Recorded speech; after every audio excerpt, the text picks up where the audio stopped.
Fora da política não há salvação. Um canal e podcast para discutir política. Produzido por mim, o cientista político Cláudio Couto.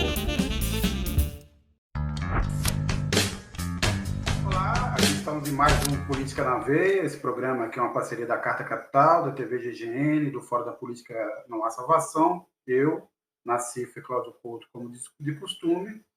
Hoje, terça-feira, no sábado, o general Walter Braga Neto foi preso numa ação da Polícia Federal, autorizado pelo Supremo e pela PGR. Em princípio, é uma tentativa de conter as iniciativas do Braga Neto e de outros de interferir nas investigações. Surgiram novas informações, algumas informações foram mais detalhadas. Uma delas é que ele teria entregado numa caixa de vinho cerca de R$100 mil para os Kid Pretos que iriam fazer aquela ação de assassinato, ou como eles diziam mesmo, de neutralização. Neutralização, De neutralização do presidente Lula, do Geraldo Alckmin e do ministro Alexandre de Moraes, uma neutralização eterna, né? Já resolveu o problema de vez. Eu queria ressaltar alguns pontos. Obviamente, o Braga Neto está numa prisão militar, com certos confortos. O PT, vários deputados do PT reclamaram, pedindo alguma ação.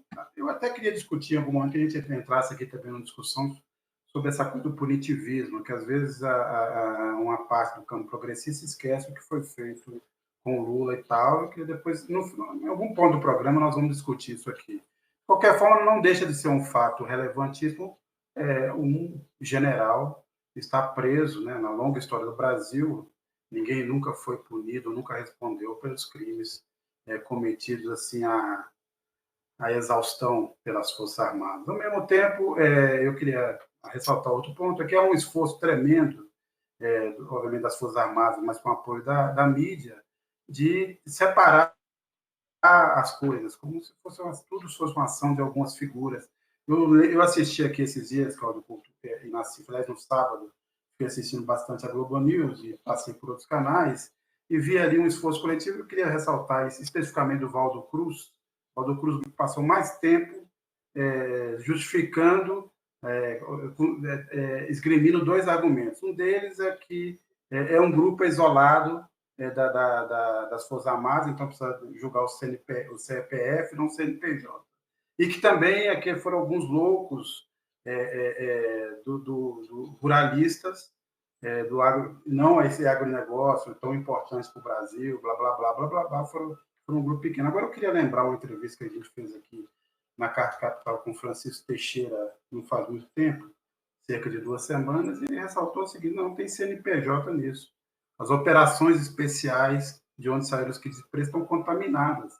Não é um grupo isolado. Precisa, em algum momento no futuro, se um dia a gente chegar a isso, rever principalmente as operações especiais. Então, vamos acabar um pouco com essa história de que isso não estava mais ou menos disseminado. Pode ser que alguns generais disseram não, mas mesmo assim eu relembro, eu já disse isso aqui outras vezes nesse programa, provavelmente queria ouvi-los depois, na sequência, de que houve omissão, e omissão é crime também. Essa história, eu não concordei, não basta para a posição dos comandantes do Exército, mas é isso. O Cláudio Couto caiu e voltará na CIF. Essa foi minha... Passo a bola para você. O que você está achando, obviamente, dessa prisão e das consequências, né, dessa prisão do Braga Neto? O que houve aí, digamos, essas aglomerações do quartel foram toleradas nacionalmente, mesmo sendo ilegais. Era dito que eram ilegais, você não pode ficar cercando quartéis e tudo. Então, foi admitida. Eu tenho a impressão que teve o aspecto do veto dos militares americanos que pesou. Também teve o amarelão do Bolsonaro. Agora, vamos supor que o Bolsonaro tivesse dado uma ordem lá. Você acha que o Braga Neto não tinha uma estrutura para prender eventuais membros aí do alto comando que fosse contra o golpe? Então não dá. Você tem... eu chamo a atenção até por uma decisão do Flávio Dino de ontem, aí, uma decisão até um pouco tímida, mas que quebra um tabu também, de considerar que esconder corpos é crime continuado, então está fora da lei da anistia. Em 2012, você teve uma discussão no Supremo, o Ministério Público levou para o Supremo uma discussão sobre anistia, você não pode ter anistia em relação a crimes contra a humanidade. E você tinha já o Tribunal Penal Internacional, aí o pessoal aqui da América Latina já tinha definido isso aí, e o Supremo, numa votação, o Celso de Mello até deu uma provocada no ministro Celso, agora ele mandou o voto dele, não deu tempo de ler. Reconhece a questão de crimes que não são perdoáveis e tudo aí, mas diz que o Brasil acertou uma anistia para limpar o passado e tudo. É a mesma tradição que ocorreu lá atrás, quando o Bournier lá tentou o golpe de Aragaças, foi preso, foi anistiado e tentou outro golpe também. Né? Eu não sei, internamente, você teve resistência de generais aí, mas as Forças Armadas como um todo aí continuam na espreita, continuam na espreita. O fato de você ter, ocasionalmente... Eu chamo a atenção duas coisas aí. A primeira foi o primeiro comando das Forças Armadas que o Bolsonaro demitiu depois de tentar aquele golpe, para tentar aquele golpe de 7 de setembro de 2021. Ele demitiu aquele alto comando. Depois veio um outro alto comando e você tem pelo menos duas pessoas lá. Foi o comandante da Aeronáutica, o Batista, que, aliás, que para nós, no Twitter, ele era um desbocado aí, mas teria resistido aí, deu depoimentos para o Supremo Tribunal Federal mostrando a tentativa de golpe do Braga Neto e o comandante do Exército aí, que foi atacado por Braga Neto.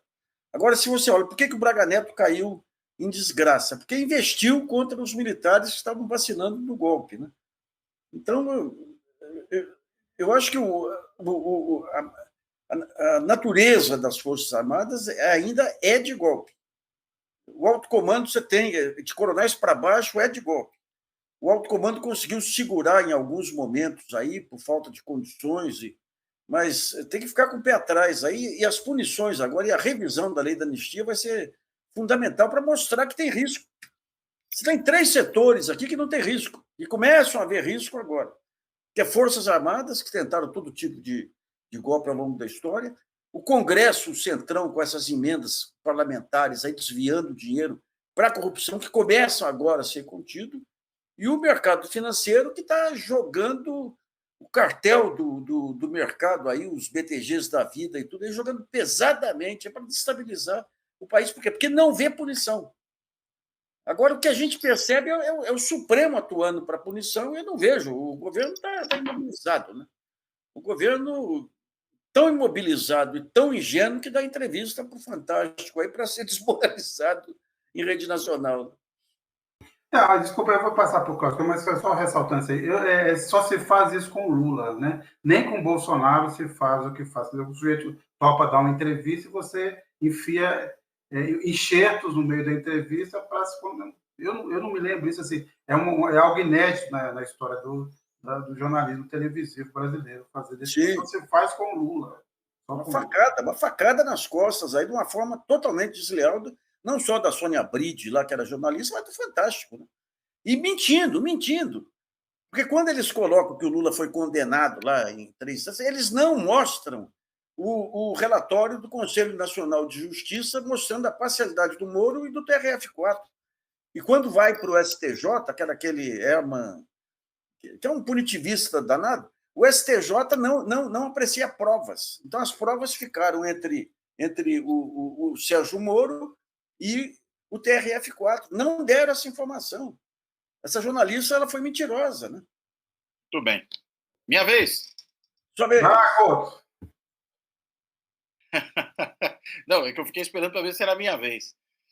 Né, minha vez. Olha, eu queria tocar nessa questão aí do caráter, vamos dizer, intrinsecamente golpista das Forças Armadas brasileiras, né? Porque realmente você tem às vezes essa tentativa, como tem sido usada a expressão por aí, de separar o CPF do CNPJ, né? Mas digamos que há problemas com o CNPJ nessa situação. Por quê? Porque na realidade o que nós vemos é que as Forças Armadas brasileiras, né, desde o fim da ditadura, nunca fizeram qualquer tipo de reflexão, vamos colocar até de maneira gentil, reflexão a respeito do papel nefasto que elas desempenharam ao longo dos 21 anos de regime autoritário. Muito pelo contrário, né? O que a gente viu de lá para cá foram seguidas celebrações, por exemplo, do 31 de março, que na realidade é 1º de abril, mas que eles colocam como 31 de março, né? Sempre defesas do processo que deflagrou o golpe de 64 como, na realidade, uma medida salvacionista do país, né? E isso continuou sendo ensinado nas academias militares, nas escolas militares, formando quadros ainda imbuídos dessa mentalidade de que, primeiro, né, 64 foi uma revolução e não um golpe, depois que o regime instaurado ali foi um regime, na verdade, para salvar o país de um perigo, né, foi um regime para salvar a democracia brasileira, alguns chegam a falar até isso, né, sequer admitindo que foi um regime autoritário, né, que teria salvado o Brasil do comunismo perigoso, que come crianças e tudo mais, né, e que, na realidade, o perigo não estava com eles, mas estava do outro lado. Isso vem sendo repetido desde sempre. E nunca foi feita uma reflexão sobre isso, e muito menos um meia-culpa a respeito desse tipo de coisa. Então, acho que a gente tem aqui um momento singular, aí, uma oportunidade importante para começar a modificar essa situação. Né? Primeiro, reconhecer o seguinte: o problema não são só os CPFs, é sim o CNPJ, no sentido de que é um problema institucional, e se a instituição não for reformada, essas coisas vão se perpetuar. A gente vai continuar a ter, nas Forças Armadas brasileiras, um celeiro de golpistas. Assim como a gente tem nas polícias militares brasileiras um celeiro de assassinos. Né? É a mesma coisa. Não são fatos isolados, como se gosta de dizer. Né? Eu até tenho brincado, fatos isolados em série, né? Porque são fatos isolados produzidos em escala industrial. Né? Na realidade, os fatos isolados entre 8 aspas de cada lado, eles são, na realidade, produto de um certo tipo de desenho institucional e de cultura institucional que foi sendo forjado ao longo de décadas.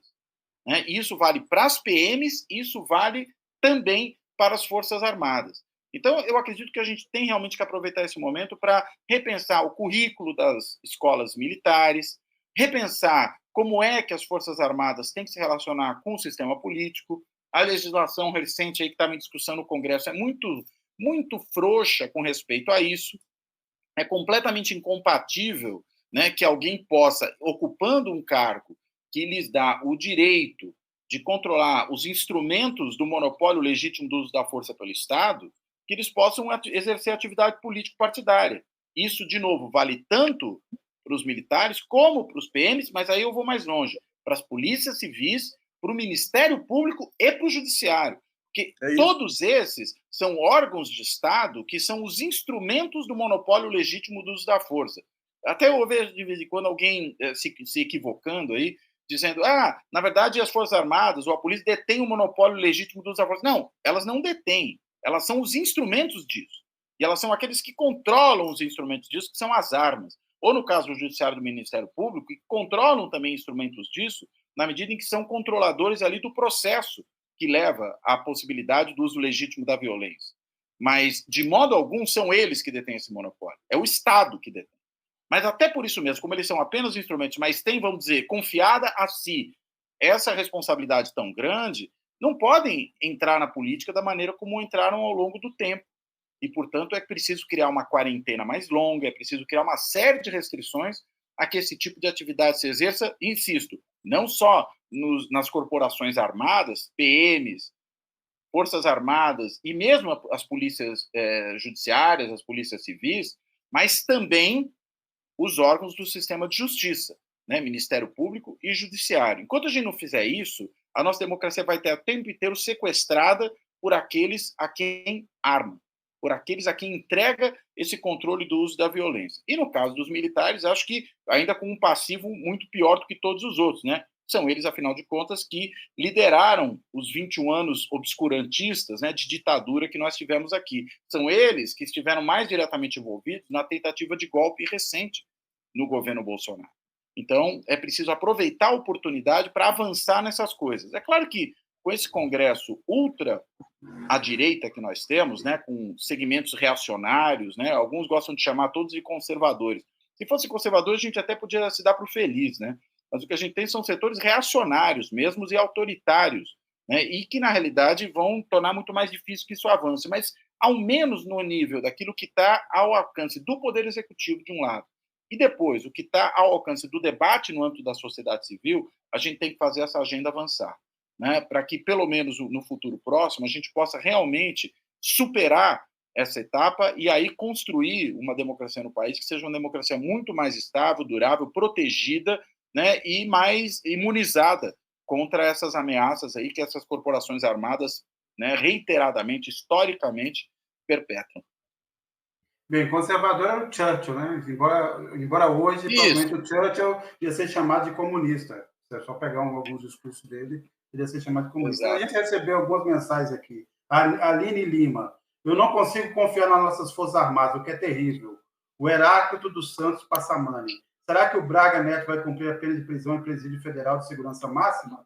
Ou vai cumprir a pena de prisão em spa ou resort de 5 estrelas em unidade militar? Esse é o Brasil real. O Paulo Santos, tem a impressão que Braga Neto, pela gravidade dos crimes, ficará preso por mais de 20 anos. Concordam? Bolsonaro será denunciado e devidamente processado.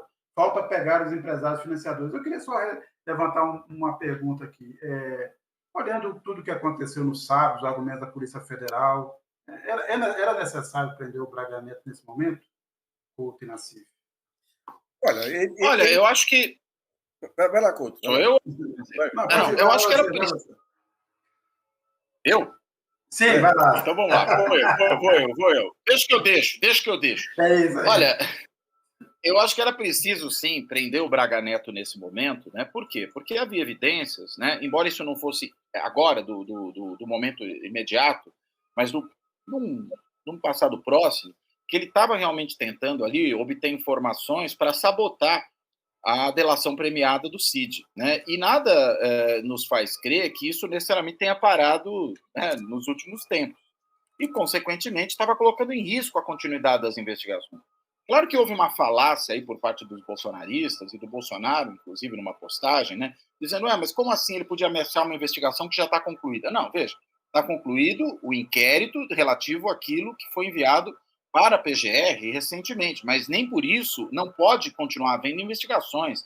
A denúncia ainda não foi feita pelo PGR, né? Ainda não há um encaminhamento disso ao judiciário para que possa efetivamente transformar em réus, eventualmente, todos aqueles que estão ali envolvidos, e nem nada impede que as investigações sigam se você continuar encontrando elementos ali importantes para que elas continuem, inclusive arrolando outras pessoas nesse processo. Então, na realidade, é uma falácia que essa coisa terminou. Mas, enfim, falácia é o que a gente... É talvez o que de melhor a gente possa esperar vindo do bolsonarismo, né? Então, por isso tudo, é claro que a prisão do Braga Neto, nesse contexto, se justificaria, né? E é por isso que ainda você não tem motivos, pelo menos até aqui, nada impede que não possam aparecer em breve, para que haja a prisão preventiva também do Bolsonaro ou, eventualmente, de algumas outras figuras ali, né, de proa desse núcleo golpista, como o general Heleno e outros que tais, desde que apareçam evidências de que eles estão também, de alguma forma, ou sabotando as investigações, ou, o que eu acho que esse é o risco maior do Bolsonaro, por exemplo, e do Chilindró preventivamente, de fuga, de uma tentativa de fuga, de pular o carnaval na Embaixada da Hungria, ou quem sabe, né, na Embaixada de El Salvador, ou sei lá, né, na Embaixada, né, até dos Estados Unidos, a partir do começo do ano que vem. Então é preciso até, eu diria que a Polícia Federal monte campana aí na frente dessas embaixadas, o próximo, pelo menos, a elas, né? Dessas embaixadas nas quais o Bolsonaro pode resolver tirar férias, pular o carnaval, mesmo que seja o carnaval antecipado, etc., porque o risco de fuga existe. E havendo o risco de fuga, nesse caso, isso comprovado, é claro que também no caso dele poderia se justificar uma prisão preventiva. Veja, a gente não está falando de cumprimento antecipado de pena. O que a gente está falando é precauções necessárias para o bom andamento do processo. E as condições para que isso ocorresse nesse momento, no caso a prisão preventiva do Braga Neto, estavam dadas. Então, nada mais natural do que essa decisão. Agora, cá para nós, hein? Eu estava vendo aquele general Paulo Chagas aí, que é um ultradireitista feroz, irracional e tudo. Ele estava escandalizado com o grau de amadorismo. Ele falou que aquilo não foi um golpe militar, foi um golpe de militar. Mas um amadorismo, agora é um ponto importante aí que abre espaço. Nassif, desculpa, rapidinho, eu só queria acrescentar que isso não é um caso para diminuir a pena. Se foi amador, é uma agravante. É um agravante. Não, é que o Chagas, o Nassif, é um golpista de boa cepa. E esses aí são golpistas de Araque. É isso que ele mesmo sendo indignado. Então, não já se viu, pô. Quer fazer golpe, faz direito, pombas. Pô, estuda nas Forças Armadas, aí tem formação, tem tudo, e faz um besterol desse.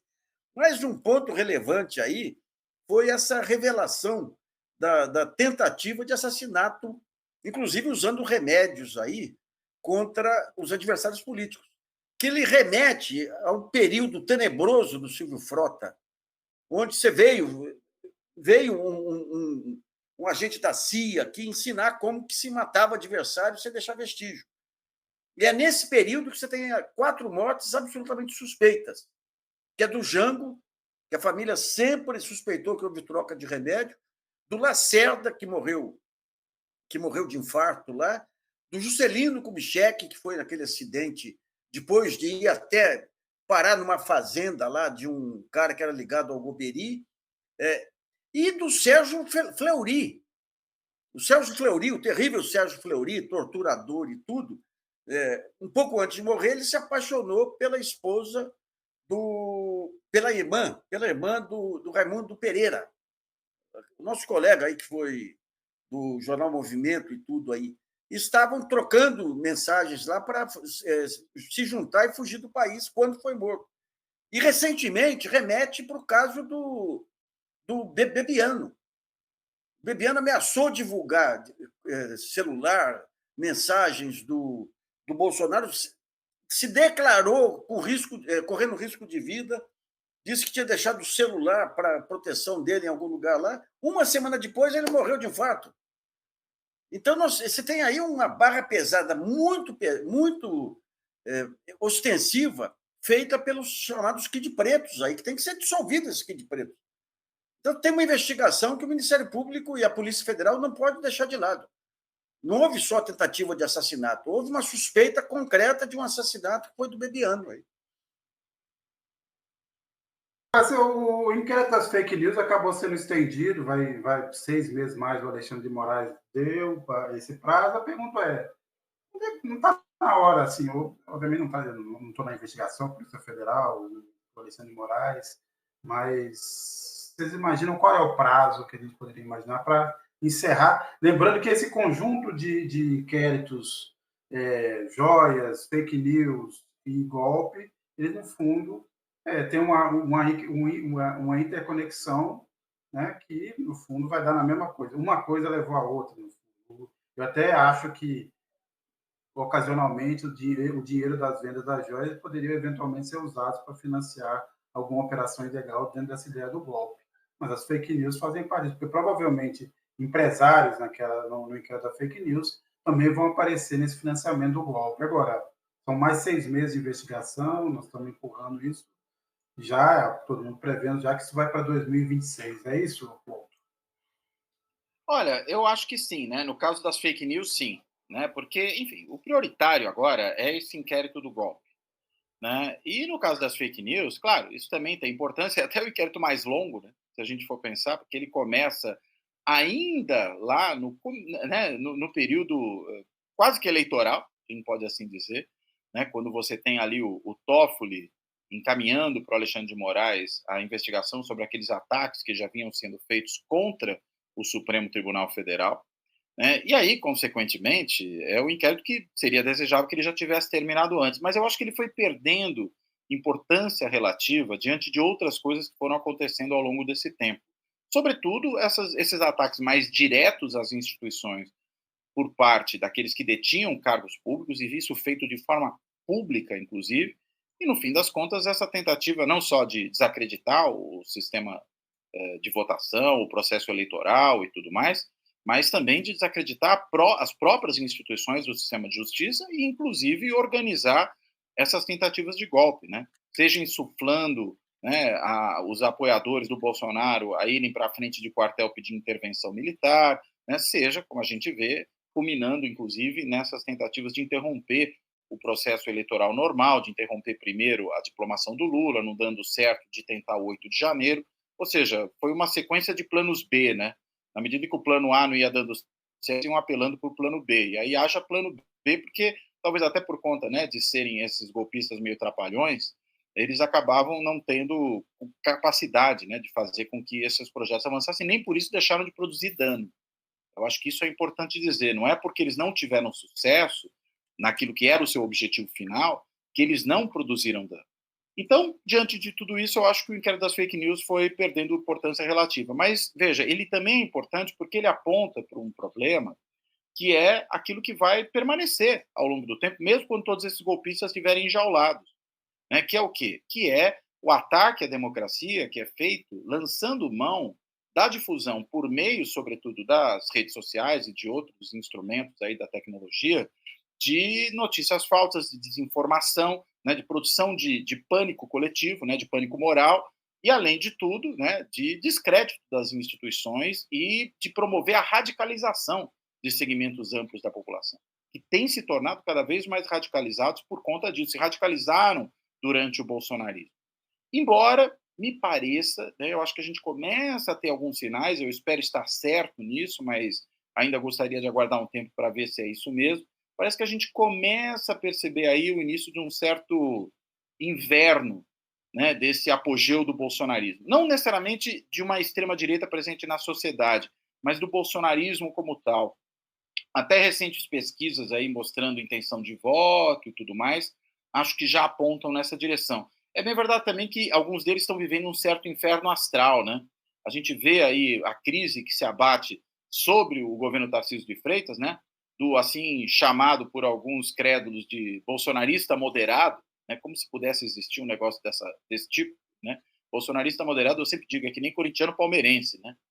É mais ou menos isso, cruzeirense atleticano. Não existe esse tipo de coisa, né? Não há bolsonarista moderado, ou é bolsonarista ou é moderado, né? As duas coisas ao mesmo tempo não tem condições. Mas, enfim, o Tarcísio também tem enfrentado, até por não ser moderado, né, como consequência da sua falta de moderação na política de segurança, consequências muito negativas para si. Está tendo que dar uma refugada aí. Então, me parece que eles estão começando a enfrentar algumas dificuldades, mas até por isso mesmo tem que ficar mais atento. Por quê? Porque é nesse momento que eles vão ainda mais lançar mão desses mecanismos de desinformação, de ataque a reputações, de desacreditar as instituições, porque é disso que eles vivem. Eu queria só trazer uma coisa aqui, que foi uma matéria da Folha, foi meio escondida, a matéria é muito boa, mostrando os negócios do Tarcísio com empresas de engenharia ligadas a ex-militares. Várias contratações de emergência aí de um mesmo grupo ligado a ele. E no meu livro, A Conspiração Lava Jato, tem um capítulo inteiro sobre os negócios do DENIT, quando a Dilma... O que a Dilma fez? A Dilma, naquela santa ingenuidade dela, sabia que o DENIT era um foco histórico de corrupção, assim como o FUNASA e tudo, e falou, eu vou colocar militares lá, porque os militares vão garantir que não haja corrupção. E pegou um general lá, eu tenho o nome no livro lá, e o general trouxe o Tarcísio de Freitas, que era um militar que tinha passado pela AGU, CGU, e veio para cá. E o Tarcísio, o que ele começa a fazer? Ele pega as obras inacabadas e tudo e começa a repassar para militares ligados ao Instituto Militar de Engenharia e ligadas a ONGs aí, montadas especificamente para tirar dinheiro do governo. Além de uma outra licitação na área de tecnologia também aí, que foi um escândalo na época, que ficava escondido um pouco dentro daquele véu da Lava Jato. Em São Paulo, como que ele conquistou o mercado? A absoluta falta de limites para golpes. Essa privatização da Sabesp é um golpe que nem só a Eletrobras para ser similar aqui. Então, ele mostrou como que ele comprou a Assembleia, e comprou a Assembleia simplesmente ampliando para 5 bilhões aí as emendas dos deputados que votaram a favor da privatização. Então, ele mostrou uma falta de limite total. Na segurança pública, ele colocou um assassino, um cara que tem 16 condenações por assassinato, inquéritos por assassinatos aí, degringolou a segurança paulista, continua. E um fato que eu chamo a atenção aí, esse caso aí, até agora a gente falando de polícia militar, esse caso da Polícia Civil, da morte daquele sujeito que era ligado ao PCC e tudo aí, ainda não foi suficientemente contado. Você pega a Corregedoria, que deveria ser o órgão mais sério da Polícia Civil, quando prenderam aquele assessor do Alexandre Moraes, porque bateu na mulher e tudo, a Corregedoria pegou o celular dele, pediu para abrir o código lá e divulgou as mensagens que estavam no celular para aquele ex-jornalista lá, o Glenn Greenwald, lá, e a Folha de São Paulo. E agora, quando você vê a investigação sobre a delação, um dos delatados era parente da corregedora. Ou seja, ele delata para a corregedoria os policiais que estavam envolvidos em corrupção. Uma semana depois, ele é assassinado. E daí a corregedoria, como é que fica a corregedora? Como é que fica agora teve que vir a Polícia Federal, prendeu aí o parente da corregedora, e como é que fica aí a corregedoria e aquele delegado aí, um delegado celebridade aí que tem uma rede de restaurantes fantástica aí, milionária, tudo, patrimônio milionário aí, que é o amigo de todos os políticos aí, que foi colocado na Secretaria de Polícia Civil. Então, digamos, o que está acontecendo em São Paulo com a milicialização da polícia militar, com os grandes negócios escusos aí, é a mesma coisa que o Tarcísio e o bolsonarismo tentaram montar em nível federal. Eu sei que o Sérgio caiu. Será que o Sérgio caiu? Olha, bem, então a bola está com a gente, Nassif. Acho que é a gente que tem que pilotar, porque o piloto sumiu. O piloto sumiu. Começou a falar do Esquadrão da Morte do Tarcísio, aí o Sérgio... O Sérgio deu pinote, porque a coisa fica meio perigosa, né? Ô Nassif, agora só para a gente mudar um pouquinho de assunto, e essa questão do câmbio, hein? Como é que a gente vai sair dessa encalacrada? Porque o Banco Central começou a vender dólares a rodo aí para tentar fazer a gente sair dessa crise cambial, pelo menos momentânea, e parece que nada resolve, né? É uma loucura, porque o Banco Central ele colocou a definição das projeções de inflação, da projeção de taxa de juros nas mãos do mercado. Quando ele pega lá o relatório Focus, e é o relatório Focus que direciona o Banco Central, daí o Banco Central pega todos os dados lá e leva para o Conselho Monetário, para o Copom, para o Conselho de Política Monetária, ele está deixando nas mãos do mercado a definição da política monetária. E o mercado ele não pensa em termos do que é melhor para o país, ele pensa em termos do que é melhor para o lucro. Eu publiquei agora um artigo aí no GGN contando a história da dívida externa brasileira com Getúlio, 50. O que dizia a lei de remessa de lucros? Que a empresa que trouxesse dólar de fora tinha o capital registrado em dólar e podia remeter anualmente um percentual daquele capital. O que as empresas faziam?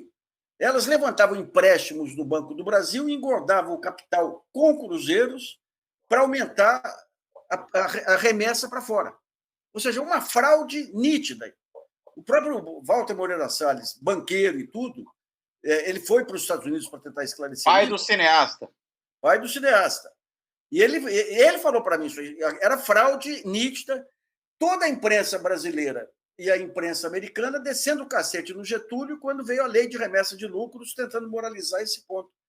Então, é a mesma coisa. E daí ele conseguiu um baita de um acordo lá com o governo americano, um empréstimo aqui que resolveu a situação do Vargas durante algum tempo, mas não foi por medidas estratégicas do governo americano.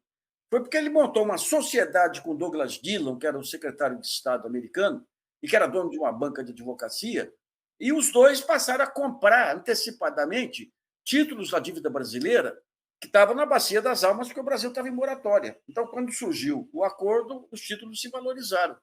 Então,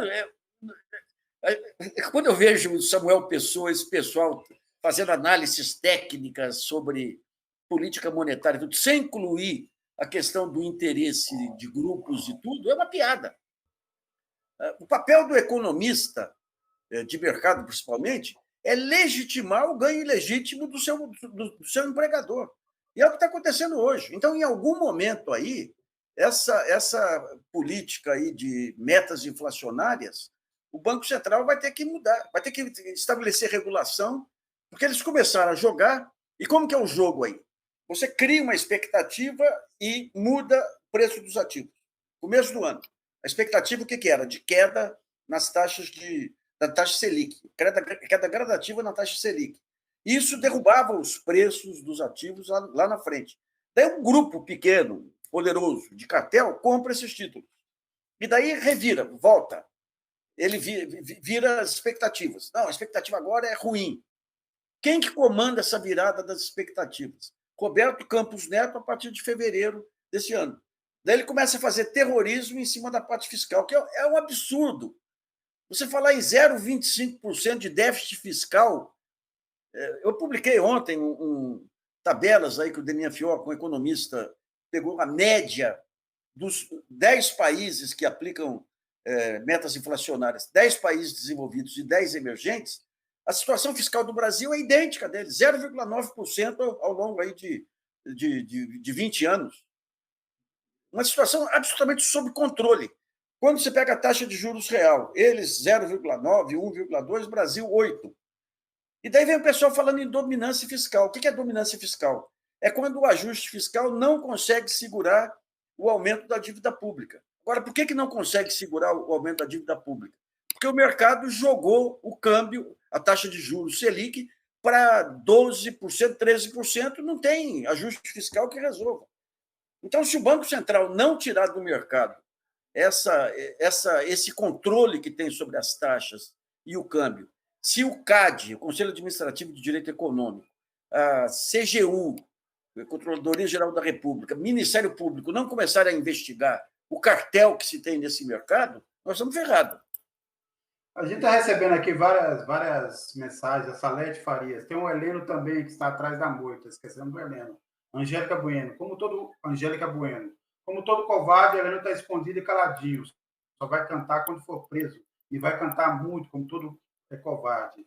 O Fábio Cardoso. Minha pergunta, por que a Justiça Militar não identificou esses focos de golpistas nas Forças Armadas?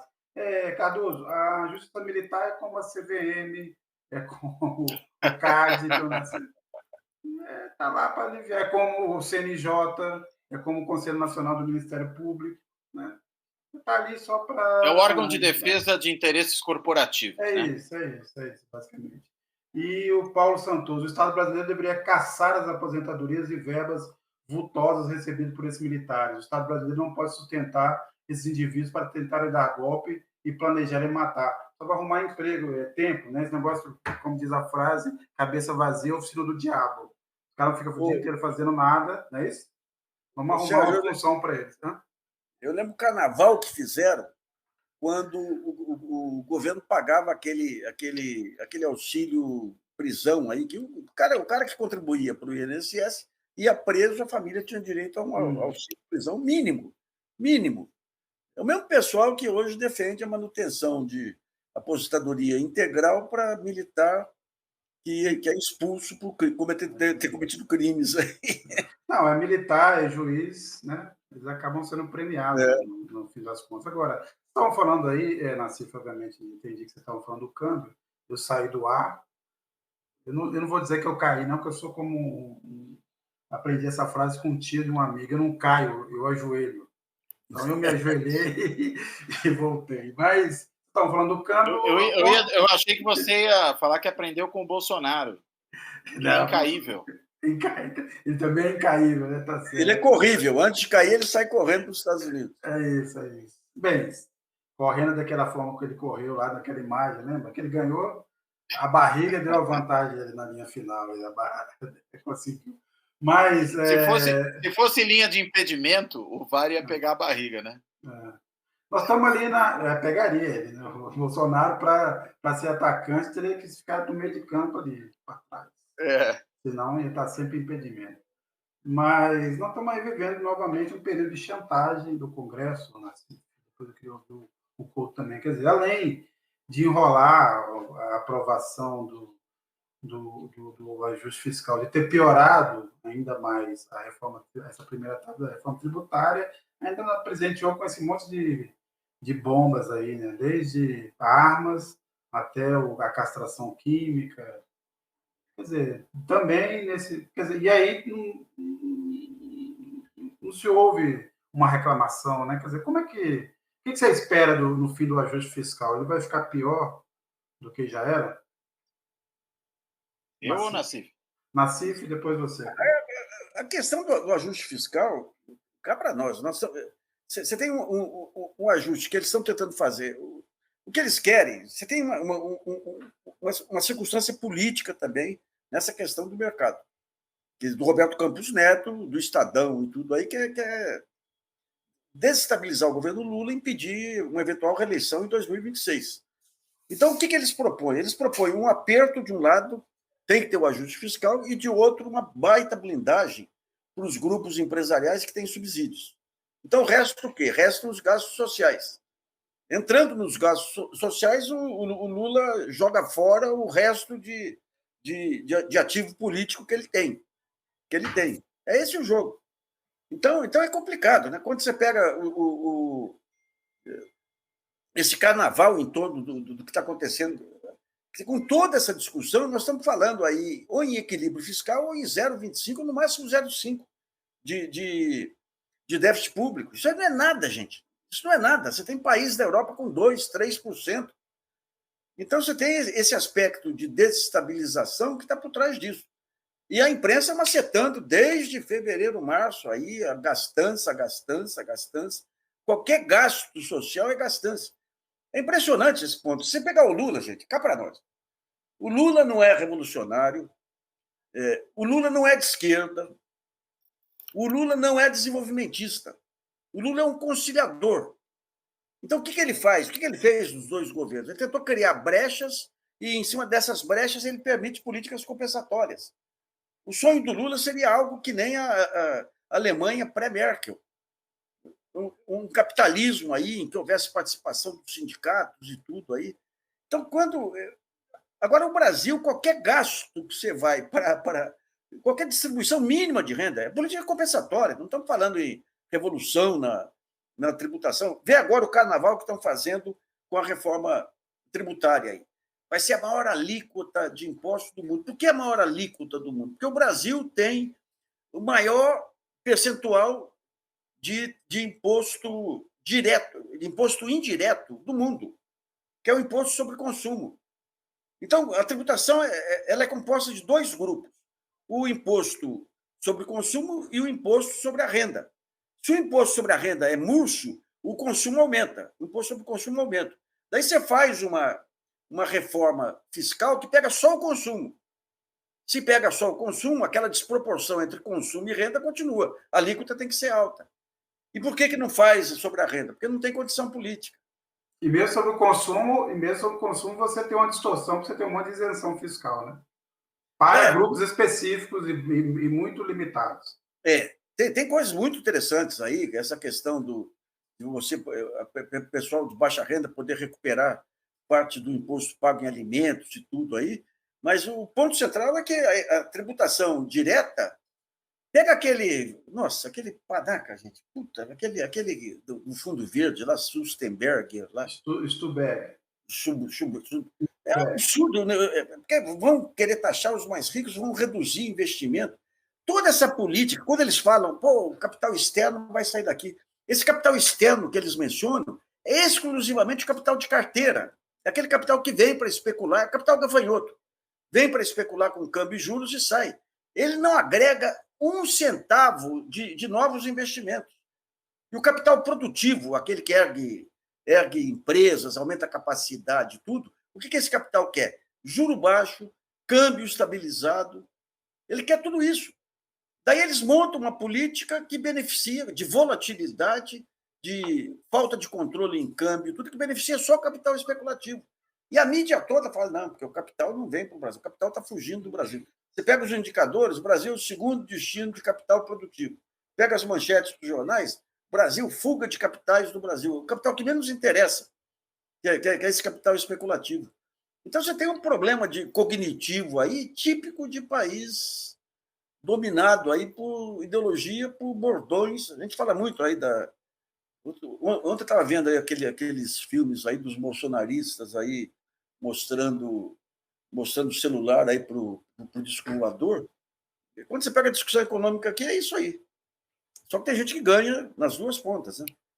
Olha, queria falar um pouco dessa agenda reacionária, né, que avançou no Congresso, essa coisa, por exemplo, da castração química e coisas que tais, né?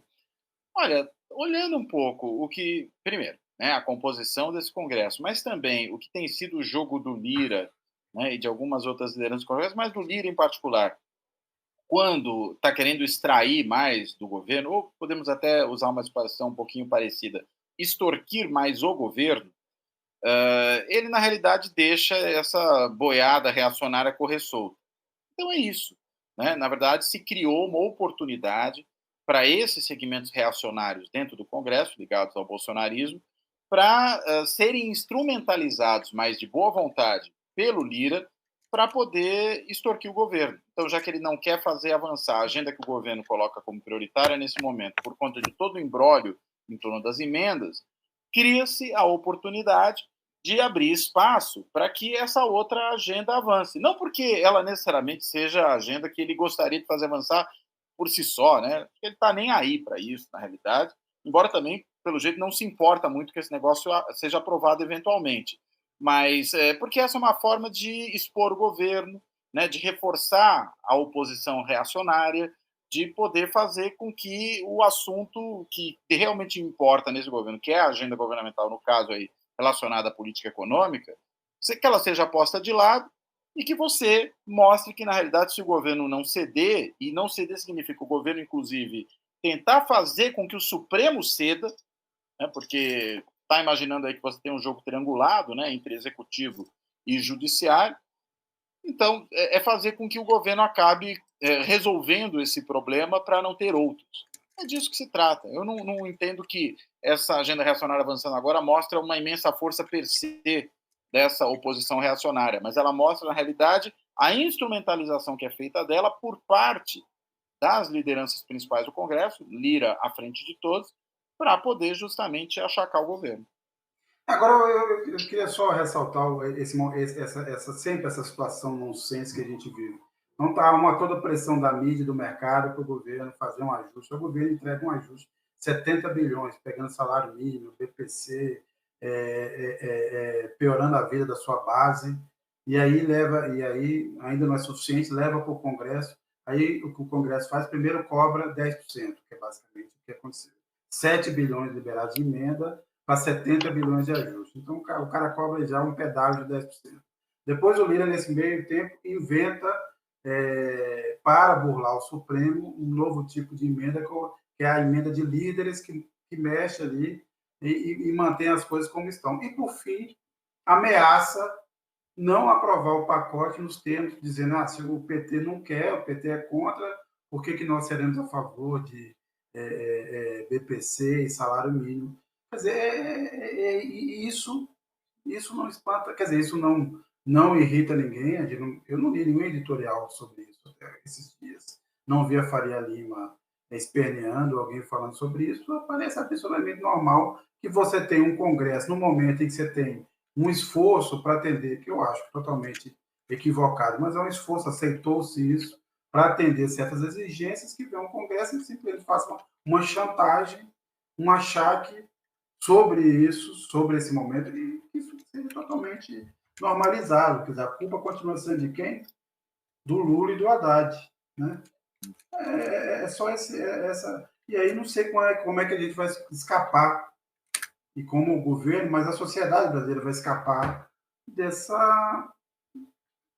na verdade, dessa interdição de um debate público, né? De estar lidando com falácias de senso comum, que é basicamente o que você vê por aí, quando se opina sobre a situação. Eu acho muito. Quer dizer, vai fazer o quê? Vai ceder mais? Vamos fazer um novo pacote? Porque aí já estão falando, já estão cobrando um novo pacote, né? precisa mais de ajuste. Nós não vamos sair desse ciclo na CIF até 2026.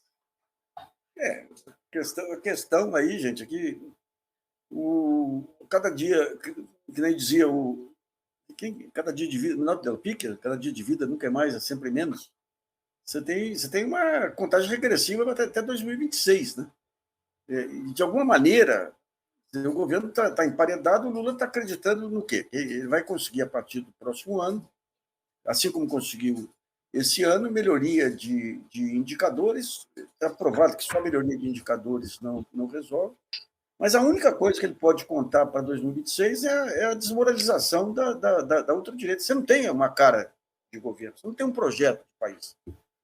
O exemplo que eu costumo dar aí, a gente cobrava um plano de metas, aí, que é o mínimo. O plano de metas é a maneira de você organizar os ministérios, setor empresarial, setor social. É a melhor maneira. Definir regras, que nem é pegar um conselhão, mas em vez de ideias soltas aí, é em cima de um projeto de país. Né? O Lula, quando foi na 5ª Conferência Nacional de Ciência, Tecnologia e Inovação, no fechamento, ele fez um belíssimo discurso pedindo para os cientistas que montassem esse plano de metas. 5 meses depois, o Ministério de Ciência e Tecnologia sequer chamou o pessoal da SBPC, o pessoal lá, o Sérgio Rezende e outros para elaborar. Então, é complicado, né? É um ministério... Vamos ver com reforma ministerial agora, porque tem muita coisa que pode ser feita para melhorar a imagem sem necessariamente ter que passar pelo Congresso. É evidente que a falta de recurso aí, você pega o coitado do Paulo Teixeira, ele está apanhando aí que nem condenado aí por falta de recurso para conduzir reforma agrária. Mas você tem um conjunto de políticas que podem ser feitas aí, de articulação entre ministérios, setores, o próprio NIB aí, a nova indústria brasileira, que parece que está começando a pegar embalo, né? E essa questão da comunicação, o pessoal, quando fala em comunicação, acha que comunicação é você entrar em rede social aí, pegar influenciador, não é isso. Aliás, alguém sugeriu o Felipe Neto para secretário de comunicação aqui. Pô, mas é uma bobageira. Quem define política pública é um conjunto de órgãos, de veículos de imprensa e de jornalistas que trabalham num outro patamar. Mas não tem. Você pega o NIB, a nova política industrial. Outro dia eu conversava com uma das pessoas do NIB, falando dos aplausos que tiveram na Conferência Nacional, aliás, na Confederação Nacional da Indústria, a maneira como os empresários da indústria, que a parceria tem que ser com os empresários da indústria, tem que ser com as pequenas empresas, tem que ser com as cooperativas, tem que ser com os movimentos sociais. E você não vê essa articulação. E todo ministro que vai analisar por que ele não consegue avançar bate numa figura emblemática lá, Rui Costa. Você pega aí a questão de segurança. Não, segurança é fundamental para o governo, tem uma política de segurança. Daí o Lewandowski vai lá, monta uma política de segurança. Daí até hoje a política de segurança não foi apresentada. Daí vem em off, lá alguém fala, está parada com o Rui Costa. Então, agora, em outros tempos, você tinha um Lula muito atento a essas coisas. Eu lembro quando veio, no auge do mensalão, aqueles ataques terríveis contra o Lula, que o Lula acordava tarde. Sempre que a imprensa entra nessas campanhas, você tem que ler as notas de rodapé. E as notas de rodapé não mostravam isso. Mostravam um Lula vivo e ativo.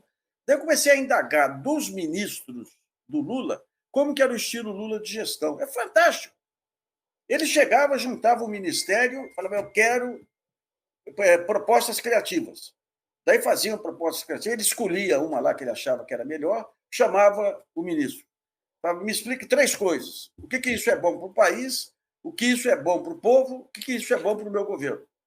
Se ele fosse convencido, na reunião ministerial seguinte, juntava todos os ministros e virava proposta de governo. O Haddad, uma vez, me contou de que o Lula chegou para ele e falou, Haddad, eu preciso de uma notícia boa.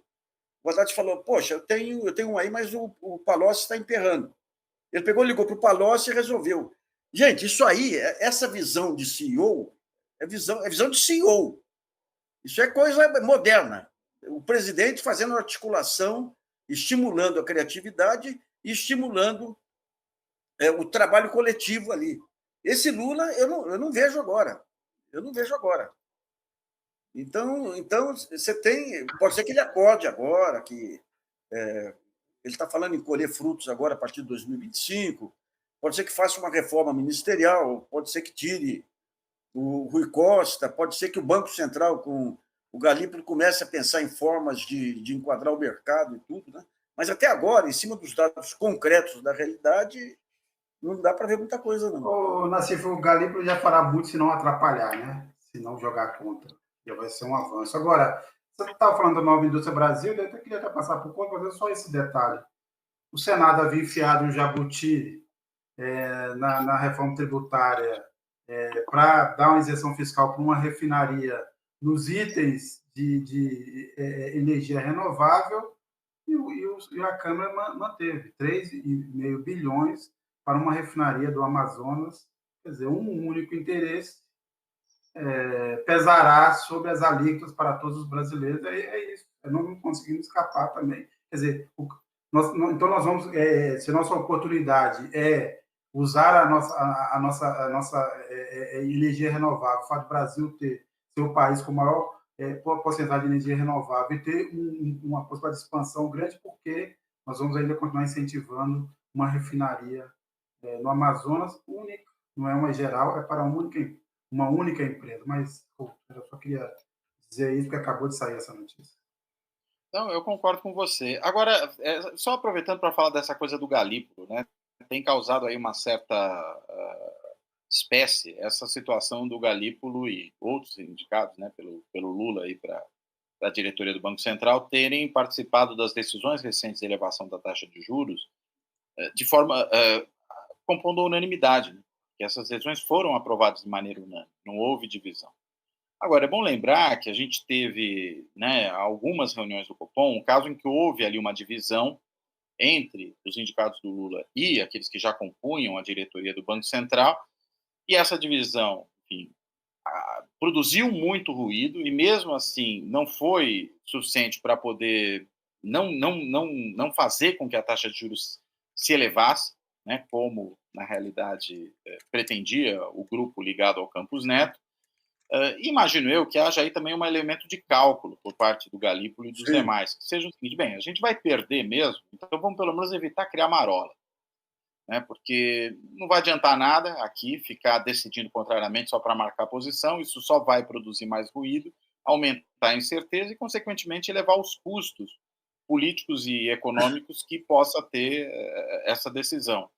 E acho que optaram por uma política de perfil baixo até o final aí da gestão Campos Neto. Lembrando que, com a ida do Galípolo para presidente do Banco Central, ele vai ter que ser substituído, né, na diretoria de política econômica. Vai haver ainda mais duas indicações para o Lula para outras duas diretorias, e aí a maioria do Copom vai ser diferente a partir do começo do ano que vem. E aí eu entendo que esse grupo pode ter um pouco mais de liberdade para efetivamente decidir o que vai fazer, né? E aí, consequentemente, pode tomar decisões que hoje não tem simplesmente condições, por uma questão de composição de maioria, de tomar ali dentro daquela diretoria. Então, eu aguardaria para ver o que acontece a partir do começo do ano que vem, apesar dessa última ata do Copom já ter sinalizado que o ciclo de alta continuará, né? Não, é isso. Na verdade, nós temos que esperar até março. Acabou amarrando, né? Acabou amarrando a próxima diretoria, porque diz o seguinte: a gente já falou que vai continuar. Então, se vocês não continuarem, vocês vão mostrar que estão rompendo com aquilo que foi decidido nessa reunião do Copom, o que vai produzir mais ruído ainda, né? Então, até esse detalhe precisa ser lembrado, né? Nós vamos ter uns juros de 14,5%, de no mínimo 14,5% em março, uma taxa real de juros provavelmente de 10%. Pois é. O ponto central é o seguinte: o Galípolo ele vai ter uma estratégia aí mais à frente, eu não sei que estratégia que é. E é uma estratégia para reduzir essa margem de poder do Banco Central. Mas é o tipo, do Banco Central não, do mercado, mas é o tipo da estratégia que você não pode antecipar. Porque se você antecipa, o mercado já pega, já faz a contraofensiva.